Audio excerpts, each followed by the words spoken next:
Мен сәрсенен мен бекзача мен арнама қош келдіңдер. Бүгін видео влог, мен қазір почтаға посылканы алып кетуге бара жатырмын.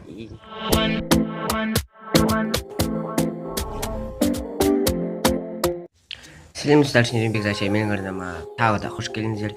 Мен жаңа ғана сабақтан келдім. Мен сендерге манағы посылкаларымды көрсетіп кетейін. Так, ең алғашқы посылка ол мен жаңа почтадан алып кеткен, ол мына посылка. Бұл әрине мен уже ашып тастаған болатынмын, өйткені мен ол мектепте аштым. И сосын мынадай посылка мінекей. Мына жерде менің атым, телефоным барлығы жазылып тұр. И бұның ішінде не бар десеңіз, ұшашқыш. Не мынадай керемет емес енді, нормальный ұшашқыш. Негізі мен кока-кола түрін заказ беріп едім, бірақ ол мынадай кішкентай ғана, кішкентай емес, нормальный көлемі. Бірақ маған пепси келді. Бұның бір жаман емес енді, бір түрлі жері. Пепси деген сөз наоборот жазылып тұр мында. Р деген наоборот жазылып тұр.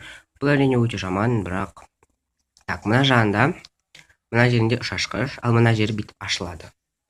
Мына бүйтіп ашқан кезде мына жерінде ұшашқыш. Мен оны уже жаңа қолданып көрдім. Мінекей. Ол өте жақсы кетіреді обычныйға қарағанда. Бұның бағасы небәрі,